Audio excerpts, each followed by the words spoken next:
महल मना रे, लाख बना ले। महल मना रे, लाख बना ले, दिल न बसा तो क्या। इश्क दा बंदिया पढ़ ले बल्ला, इश्क खुदा तेरा।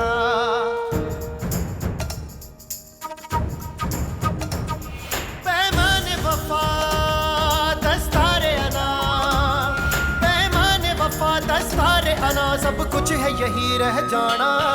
चित बना दे, ईद करा दे, यार मिला साया। रांझण मेरा, माही मेरा, ढोल मिला साया। रहीम गुल, ये सिवाय उस औरत की और किसी का काम नहीं, जिसकी सारी जिंदगी तुम वकालत करते रहे और उसकी हिमायत करते रहे और मेरे कहर से जिसको बचाते रहे, ये उसने आज सांप बनकर मुझे डसा है। वही औरत है ये। हो सकता है मालिकन ये किसी और का काम हो। नहीं, किसी और का काम नहीं हो सकता, किसी की जुर्रत नहीं हो सकती मेरी हवेली में दाखिल होकर और महानूर को उठा कर ले जाए। ये उसी पागल औरत का काम है, उसी पागल औरत का। तो मालिकन हमें फौरन पुलिस में रिपोर्ट करनी चाहिए। ऐसा ना हो वो छोटी मालिकन को लेकर कहीं दूर निकल जाए। नहीं नहीं रहीम गुल, हम पुलिस को इन्वॉल्व नहीं कर सकते। अगर सारे इलाके में यह खबर फैल गई तो खानों को इज्जत का जनाजा निकल जाएगा। लेकिन मालिकन पुलिस की मदद के बगैर। नहीं, मैंने कहा तुमसे, पुलिस की मदद भी हम लेंगे, लेकिन अभी नहीं। अभी तुम उस औरत के ठिकाने का पता करो और अपने आदमियों को लेकर उसके साथियों को पकड़ो। महानूर उसी के कब्जे में है। मालिकन अगर ये काम रपत बीबी ने नहीं किया होगा तो वो एक हंगामा खड़ा कर देंगी, और जिस बात को आप राज में रखना चाह रही हैं वो राज सारे इलाके की जबान पर होगा। तो फिर तुम ऐसा करो कि उसके घर पर अपने आदमी बिठाओ और निगरानी करो। वो मालिकन मैंने पहले से आदमी भेज दिए हैं, हर घंटे के बाद मुझे रिपोर्ट कर रहे हैं। और बस स्टैंड पर भी भेजो अपने आदमी, और वहां पर जाकर देखो किसी आदमी के ऊपर शक है, उसको उठाकर लेकर आओ। और पुलिस की फिक्र मत करो, उसको हम भुगत लेंगे। जी बेहतर मालिकन। और ये मुनज़्ज़ा महानूर के आने तक की हवेली से बाहर नहीं जानी चाहिए। इसे गेस्ट रूम में बंद कर दो, ना कोई इससे मिले और ना ये बाहर जा सके। जी बेहतर मालिकन। रहीम गुल, उसे ढूंढना पड़ेगा। वो अगर नहीं मिली तो खानों की पगड़ी उछल जाएगी, सारे इलाके में हमारी इज्जत खत्म हो जाएगी। ढूंढो उसको, ढूंढो उसको, ढूंढो।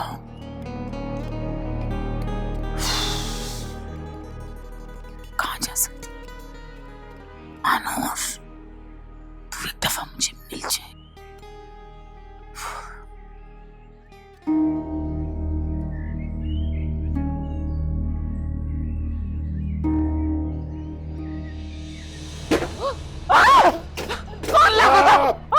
तुम्हारा बेटा किधर है दिल खान? कौन तुम लोग? क्या किया मेरे बेटे ने? जाओ पूरा घर की तलाशी लो। चलो मुझे बचाओ, बचाओ। ज्यादा शोर नहीं करो, खोपड़ी में गोली मार दूंगा। उधर ही खड़े रहो वरना खोपड़ी में गोली मार देगा। कौन हो तुम लोग? क्या हो रहा है? घर हटाओ। कुल बाबा क्या बदमाशी हो रही है इस घर में? दिल तो जानता है इस आदमी को। तुम लोगों ने पूरे घर का तलाशी लिया? पूरा घर तलाश कर लिया कुल बाबा, कोई भी नहीं है यहाँ पे।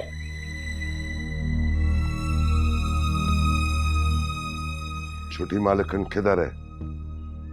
छोटी मालकन मतलब मानूर, तुम होश में तो मुझसे क्यों पूछ रहे हो? मेरे बच्चे को ज्यादा होशियारी मत दिखाओ वरना सबकी लाशें बचा दूंगा इधर। तुम्हें ये बदमाशी बहुत महंगी पड़ेगी कुलबा।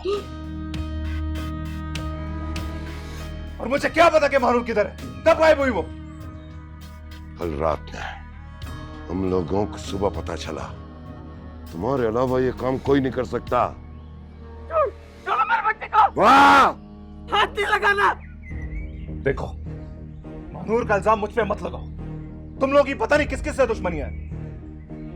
हो सकता है कि उसकी मां ने उसे अगवा करवाया, मेरा बच्चा तो घर में ही था और अभी भी तुम्हारे सामने खड़ा हुआ है। हम तुम्हारी मालकिन की तरह दूसरों की बहू बेटियों को अगवा नहीं करते।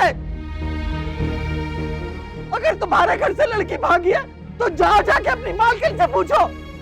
मेरे बच्चे पे इल्जाम मत लगाओ।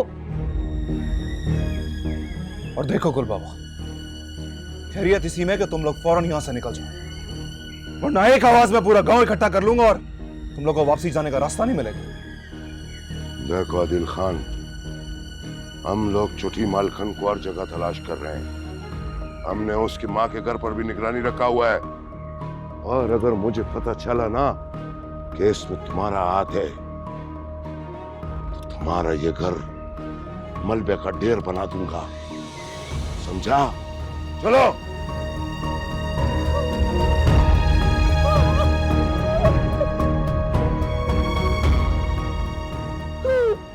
जिंद बना दे, दीद करा दे, चुप हो जाए, चुप हो जाए, ठीक हूँ। साया रांझण मेरा, माही मेरा, ढोल मिला साया। जिंद बना दे, दीद करा दे, यार मिला साया। रांझण मेरा, माही मेरा, ढोल मिला साया। मानूर, खाना खा लो। तुमने सुबह से नाश्ता भी नहीं किया, मैंने बड़ी मेहनत से बनाया। शुक्रिया भाभी, लेकिन मुझे भूख नहीं है। भूख लगेगी तो खा लूंगी। अच्छा,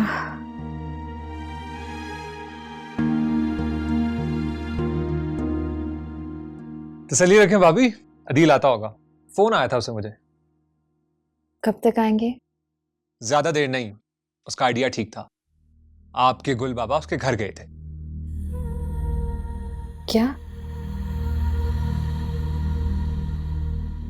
अदिल ठीक तो है ना? कह रहा था काफी मुंहमारी हुई है। मतलब ये कि आपके गुल बाबा ने फुल बदमाशी की है। 2-4 आदमी लेके उसके घर के अंदर घुस गए थे। वो तो अच्छी बात है, उसने आपको हमारे पास छोड़ दिया।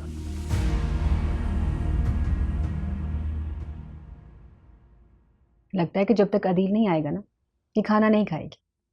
तेरी तरह नहीं है कि मैं रात को लेट आऊं और तू पहले से खाना खा के सो जाए।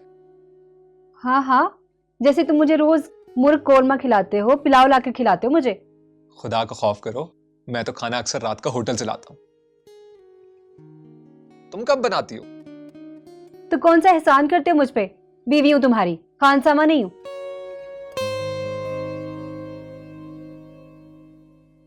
आप लोग लड़ क्यों रहे हैं?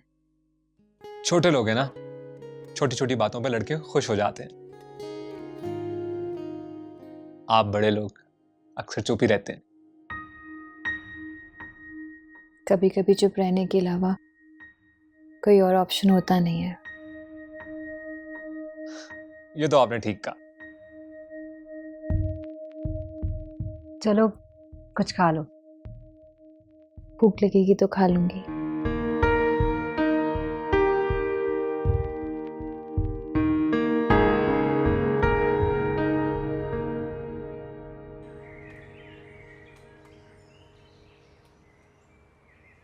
सरकार, मुझे चौकीदार ने हवेली के दरवाजे से अंदर नहीं जाने दिया। तो ये कौन सी अनोखी बात है? बीजान की हवेली में तुम्हारे साथ अक्सर ऐसा होता रहता। सरकार, हवेली का माहौल बड़ा ही गड़बड़ था। चौकीदार से लेकर रहीम गुल तक सब टेंशन में थे। मुझे तो ऐसा लग रहा था ये वो शादी वाला घर ना हो, खुदा ना ख्वास्ता को फौत की हो गई हो। क्या हो गया है तुझे इमदाद? बीजान ने ऐसे ही हवेली के खादमों को जरा रगड़ा दिया होगा। अगर ऐसी बात होती तो बीजान सबसे पहले मुझे फोन करती। सरकार, बात आपकी बिल्कुल ठीक है, लेकिन फिर भी आप मालकिन से हालात पूछ लें, क्योंकि मुझे कुछ बेहतर नहीं लगा वहां पे। तुमने रहीम गुल से कुछ पूछा? सरकार, उसके पास टाइम ही कब था बात करने का?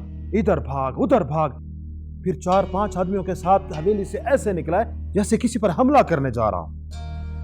अच्छा, असला था उसके हाथ? जी सरकार, मुसल्ला थे सब।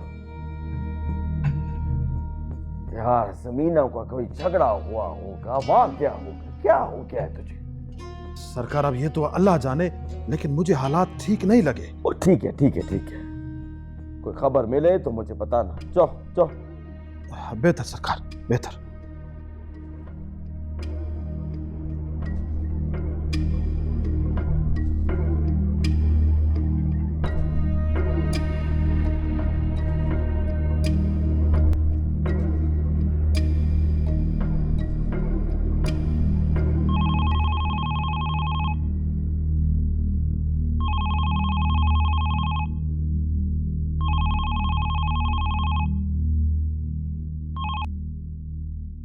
हेलो वलीद खान बात कर रहा हूँ रैंको। जी जी वलीद खान जी।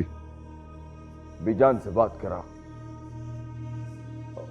वलीद खान जी, मालिकन तो आराम कर रही हैं। बीजान से कहो कि वलीद खान का फोन आया, जरूरी बात करनी है उनसे। वो जी उन्होंने कहा था कि कोई भी फोन आए तो मना कर देना, उनकी तबीयत ठीक नहीं है। अच्छा ठीक है, उनको बताना कि वलीद खान का फोन आया था। ठीक है जी। I'm good। सब खैरियत है ना? जी जी वलीद खान जी, सब खैरियत है। तबीयत पूछने के लिए कल आऊंगा।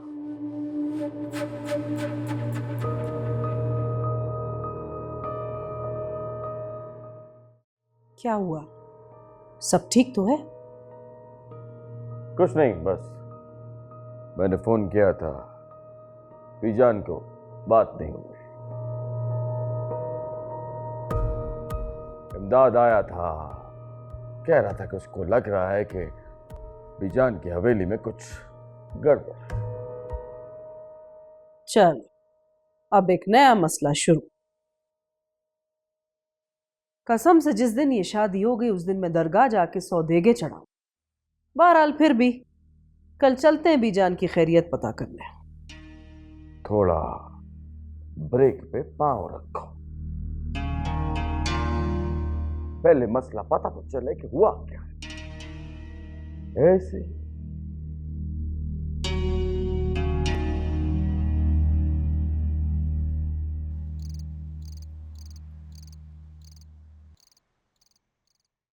आज आपने इतना इंतजार करवाया, मैं डर गई थी। दिलावर भाई बता रहे थे कि कुल बाबा घर आए थे। हाँ, मैंने तुमसे कहा था ना, उसको जैसे ही तुम्हारा पता चलेगा वो सबसे पहले मेरे घर आएगा, और यही हुआ। कोई गलत बात तो नहीं की उन्होंने? इरादा तो उसका यही था, 4-5 गुंडे भी लेकर आया था, लेकिन मैंने हैंडल कर लिया। तुम फिक्र मत करो।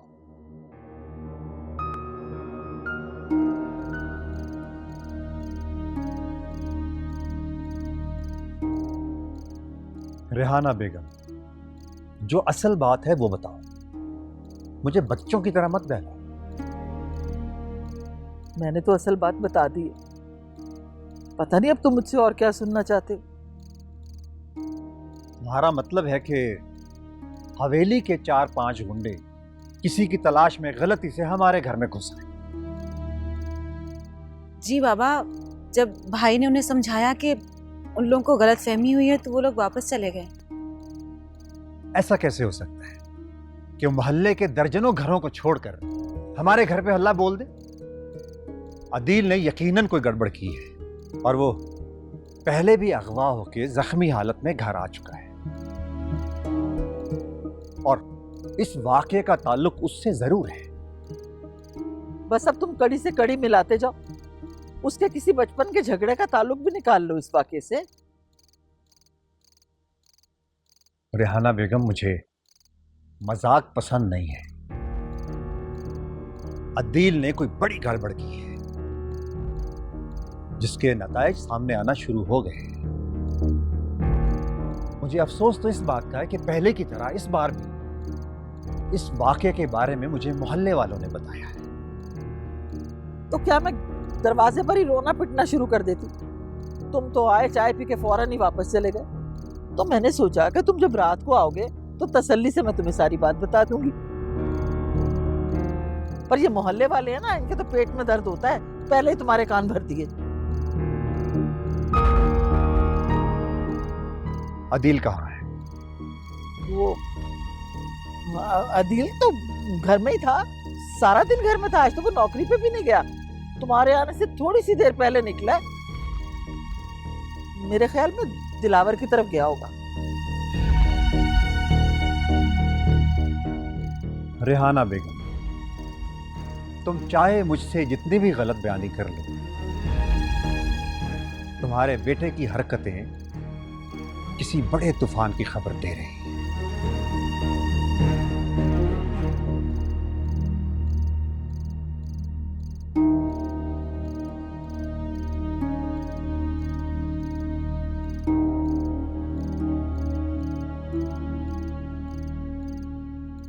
अम्मा, बाबा बिल्कुल ठीक कह रहे हैं। इससे पहले कि कोई गड़बड़ हो जाए, हमें बाबा को सब कुछ बता देना चाहिए। हाँ हाँ, अब्बा को सब बता दो, ताकि जो तूफान कल आना है ना, वो आज ही आ जाए। चुप है बस।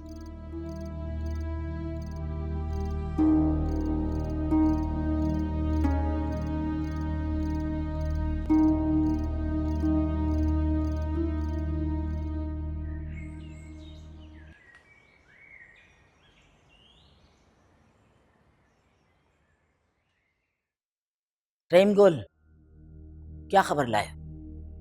अभी तक तो कुछ पता नहीं चला मालकिन। खानदान की इज्जत की वजह से खुलकर बात भी नहीं कर सकते। महानूर की माँ की क्या खबर है? सुल्तान और उसके आदमी उसके घर की निगरानी कर रहे हैं। अंदर का तो नहीं मालूम, लेकिन जब वो घर से बाहर निकलती है तो उसके साथ एक पुलिस वाला होता है, या फिर वो पुराना डीएसपी आरिफ। कल से अभी तक कोई ऐसी बात नहीं हुई जिससे ये शक हो कि उन्होंने छोटी मालकिन को घर में रखा हुआ है या कहीं बाहर। गार्ड्स ने कुछ नहीं उगला। वो तो मालकिन एक ही बात कहते हैं बस, कि हवेली के साथ एक गाड़ी खराब हो गई थी। गार्ड ने उसको चेक किया, थोड़ी देर के बाद वो गाड़ी वहां से चली गई। गार्ड ने बताया कि उसमें सिर्फ ड्राइवर था। और उन हरामखोरों ने गाड़ी का नंबर नोट नहीं किया। इसी बात की तो वो लोग सजा भुगत रहे हैं मालकिन। 2 दिन से मैंने खाना पीना नहीं दिया उनको। खाना पीना नहीं दिया? उनको तो मौत की सजा होनी चाहिए। तो तलाफी नहीं हो सकती जो कुछ नुकसान उन्होंने करवाया है। कुछ काम पुलिस के करने के होते हैं मालकिन। हम लोग रिपोर्ट लिखाने में जितनी देर करेंगे, छोटी मालकिन का मिलना उतना मुश्किल हो जाएगा। पुलिस दूसरे शहरों से राब्ता करके मालूमात हासिल कर सकती है, जो हम नहीं कर सकते। पुलिस से हम मदद लेंगे, जरूर लेंगे, लेकिन तुम जिस तरह चाह रहे हो उस तरह नहीं। रहीम को आ रहा है कल आईजी पुलिस इस्लामाबाद से वापस आ रहा है, उसको एतमाद में लेंगे। लेकिन अब भी मुझे यकीन है कि ये काम सिर्फ महानूर की मां का है, और किसी में जुर्रत नहीं हो सकती कि वो मुझे चैलेंज कर सके। मालिकिन, रफत बेगम अगर ऐसा करती तो वो अदालतों के धक्के ना खाती। छोटी मालकिन को किसी और ने बहकाया। किसने बरगलाया है? तुम्हें पता होना चाहिए था रहीम गुल, अगर ऐसा है तो। लेकिन मैं तुम्हें बता दूं कि मैं महानूर पर पूरी नजर रखे हुए हूं। ऐसा हो सकता है मालकिन, जमाना बदल गया है, और जिस तरह छोटी मालकिन हवेली से गई है, उस जुनून को इश्क के। खबरदार रहीम गुल, खबरदार। जो इश्क का लफ्ज है ना, मेरे सामने कभी मत बोलना। नफरत है मुझको इस लफ्ज से। इसी लफ्ज ने मेरा बेटा मुझसे छीना है, और अब वो औरत मुझसे मेरी रियासत का वारिस छीनना चाहती है। लेकिन मैं ऐसा नहीं होने दूंगी, हरगिज़ भी नहीं। क्या समझती है? मैं उसको नेस्त नाबूद कर दूंगी। ये जमीन जो है ना, मैं उसके लिए तंग कर दूंगी, समझे? सुल्तान से कहो कि घर में घुस कर तलाशी ले। लेकिन मालकिन, उसके घर पे पुलिस का पहरा है। तो क्या तुम्हें नहीं पता रहीम गुल, पुलिस वालों को किस तरह हटाया जाता है? हाँ, जाओ। ठीक है मालकिन, मैं समझ गया।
तुम यहाँ क्यों आए हो? तो मुझे पहचान लिया है तुमने, लेकिन परेशान मत हो, तुम्हें कुछ नहीं कहेंगे। हमारा कुछ बंदा खो गया है, उसे यहां ढूंढने आए हैं। तो यहाँ किसको ढूंढने आए हो? यहाँ मेरे अलावा और कोई नहीं रहता है। दुआ करो कि तुम अकेली हो।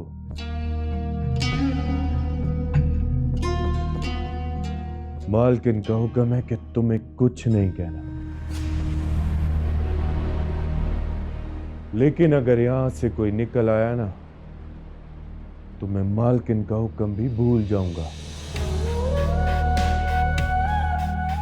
तुम्हारी मालकिन इंसान है, कोई खुदा नहीं है जो जिंदगी और मौत का फैसला करें।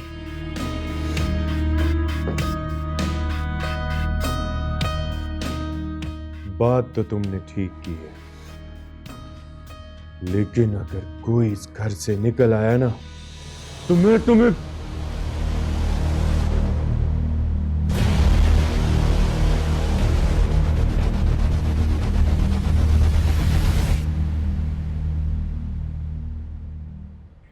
आपको यकीन है कि वो सुल्तान ही था?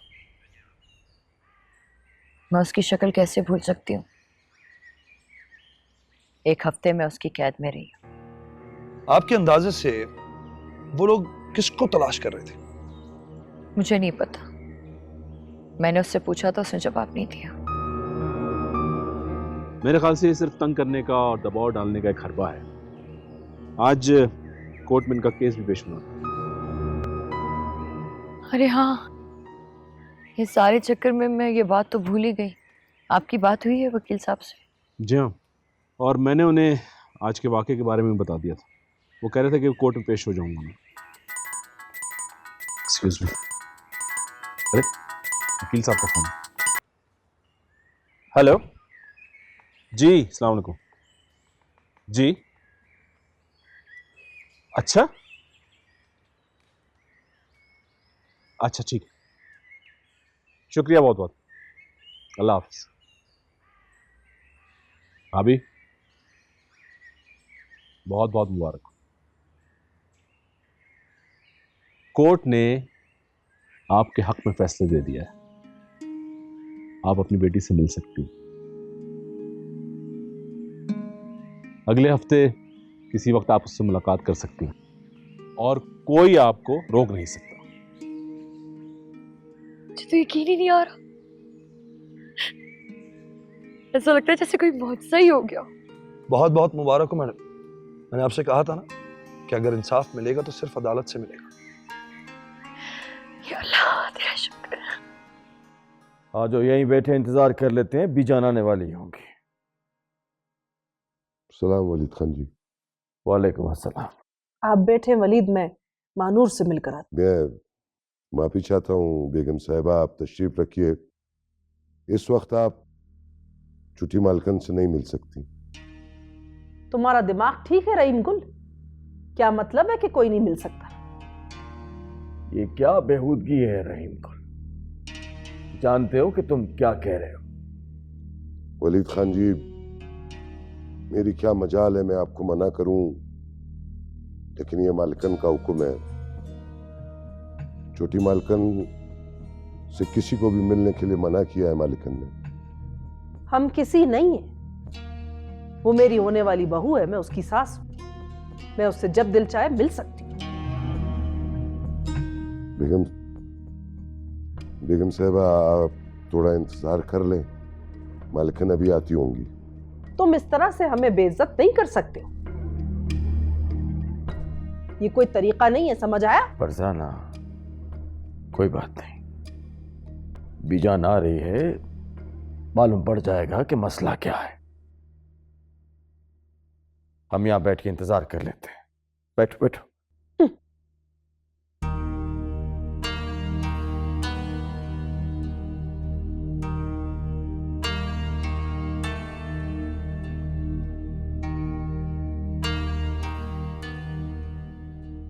सलाम बीजान। अस्सलाम वालेकुम बीजान।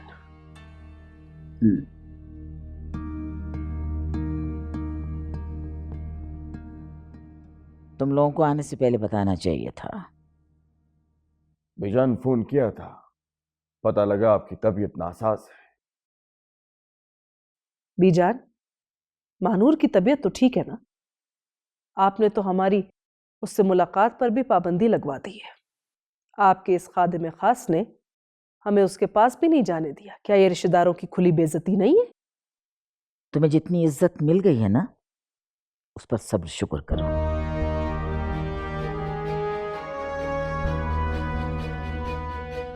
वरना गैर खानदान की लड़की को हम किसी भी सूरत में कबूल नहीं करते। बीजान, आप तो नाराज हो गए। दरअसल फरजाना ये कहना चाह रही है कि होने वाली सांस है वो मानूर की। अब 27 तारीख में दिन ही कितने बाकी रह गए बीजान? नहीं, 27 तारीख को निकाह नहीं हो सकेगा।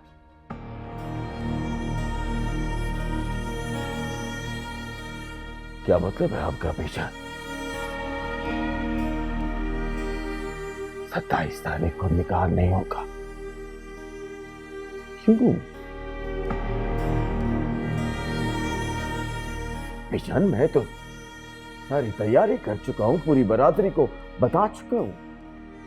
मुझे अफसोस है वलीद खान, लेकिन फिलहाल निकाह मुमकिन नहीं है।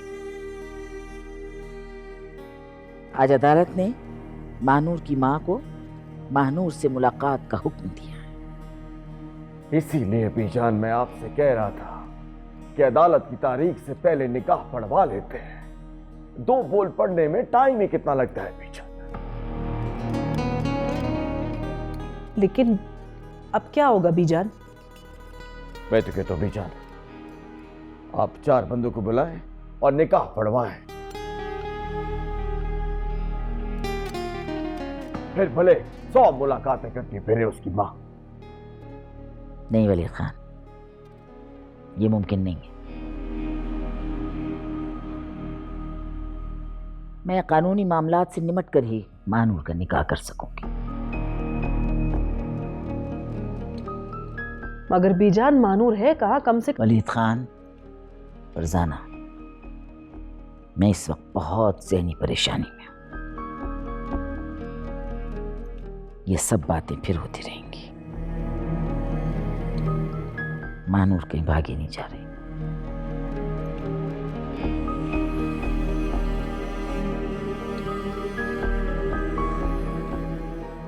इजाजत दीजिए बीजान।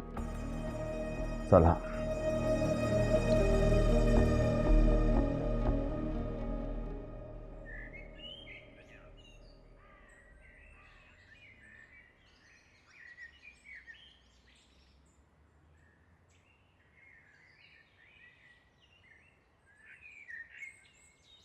भाई,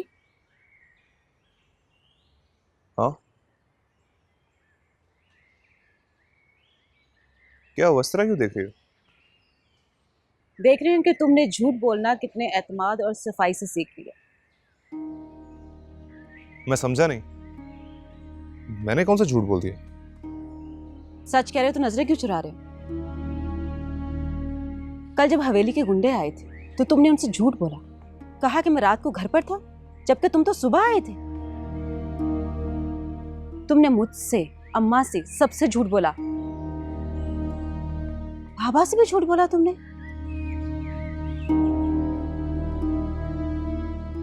कब तक झूठ के सहारे जीते रहोगे तुम? पापा बिला वजह। मैं बिला वजह कुछ नहीं कह रही। कहाँ है वो लड़की? कौन सी लड़की? मानूर, जिसको ढूंढते हुए हवेली से कुछ लोग हमारे घर में घुस आए थे। तुम्हें क्या लगता है कि तुम बहुत चालाक हो, होशियार, पूरी दुनिया को बेवकूफ बना लोगे? नहीं है तुम। बाबा को तुम्हारे किसी बात पर यकीन नहीं। उन्हें तो ये लगता है कि पता नहीं तुम किन चक्रों में हो, और तुम हो कि तुम्हें किसी की परवाह ही नहीं है। जो दिल में आता है किए चले जाते हो। अब मुझे बताओ, वो लड़की कहाँ पर है? दिलावर के घर पे। शर्म आनी चाहिए तुझे। तूने जो कदम उठाया है ना, उससे सिर्फ तेरी जिंदगी को खतरा नहीं है, हम सबकी जिंदगियां दांव पर लग गई हैं। तुझे अच्छी तरह पता था कि तू उसको इज्जत से हासिल नहीं कर सकता, इसलिए तू उसको वरगला के यहाँ ले आया। ऐसा कुछ नहीं है अम्मी। वो एक मजलूम लड़की है जिसको 18 साल पहले उसकी माँ से छीन लिया गया था, और अब जायदाद बचाने के लिए उसकी शादी उसके एक अयाश कजन से कराई जा रही है, और उसने मना किया तो उस पर कोड़े बरसाए गए।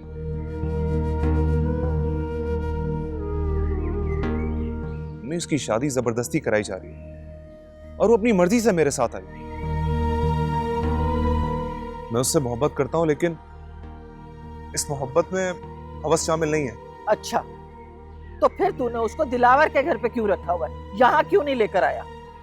अगर मैं उसे यहाँ पे लाता तो गुल बाबा के आदमी सिर्फ उसे ही नहीं बल्कि हम सबको उठा के ले जाते।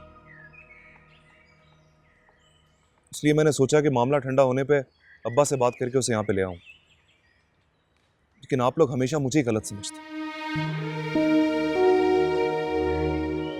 मां, मुझे भी इस घर की इज्जत का उतना ही ख्याल है जितना आप लोगों को।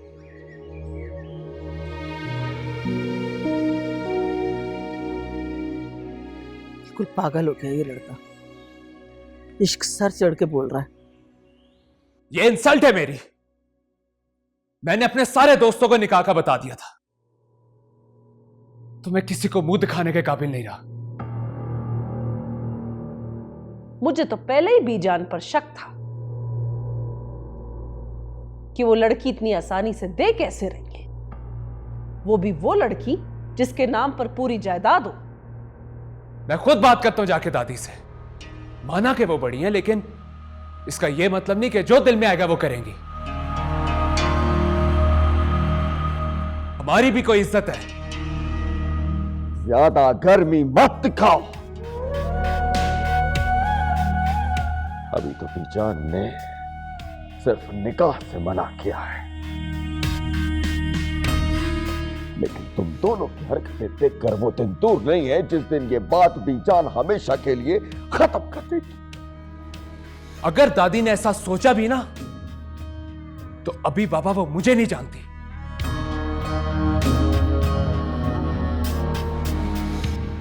मैं भूल जाऊंगा कि वो मेरी दादी है।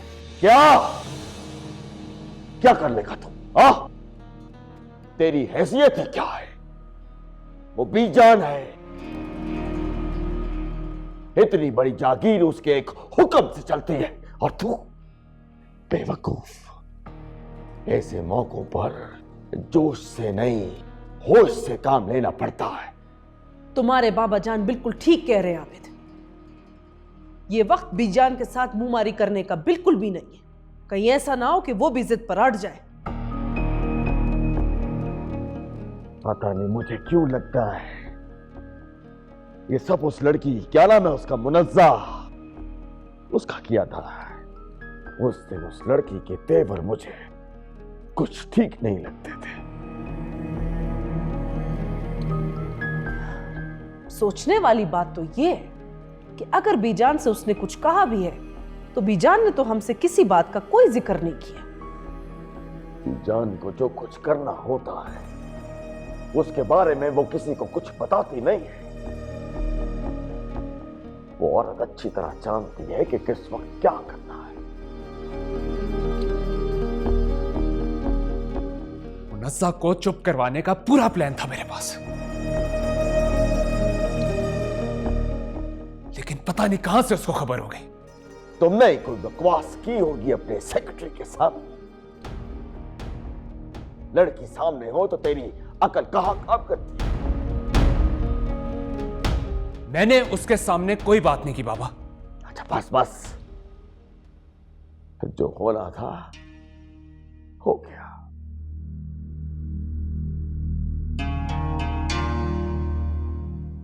लेकिन ये बात तय है कि बीजान की हवेली में कुछ ना कुछ गड़बड़ जरूर है।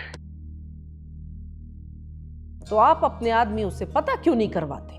उनको वहां इसलिए तो नहीं भेजा है कि वो मुफ्त की रोटियां तोड़ते रहे। वो सब के सब बता रहे हैं कि गड़बड़ है, लेकिन असल बात क्या है अभी तक किसी को मालूम नहीं है।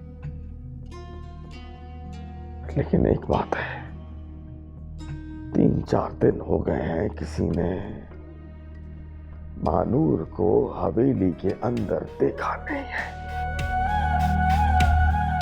जरूर उस मुनज़्ज़ा ने इसके खिलाफ उसको भड़काया होगा, तभी मानूर ने निकाह से इनकार कर दिया होगा। हो सकता है ऐसा ही हुआ हो। शायद इसीलिए बीजान मानूर को किसी से मिलने नहीं दे रही। तो आप अपने बंदे भिजवाएं, पता करवाएं कि महानूर जिंदा है या दादी ने मरवा दिया उसे।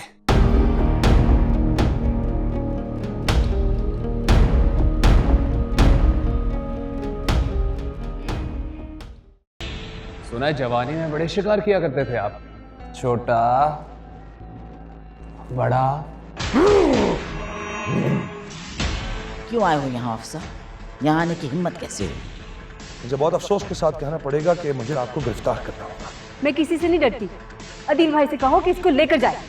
जिंद बना दे, दीद करा दे, यार मिला साया। महल मना रे लाख बना ले, महल मना रे लाख बना ले, दिल न बसा तो क्या। इश्क दा बंदिया पढ़ ले बल्ला, इश्क खुदा तेरा।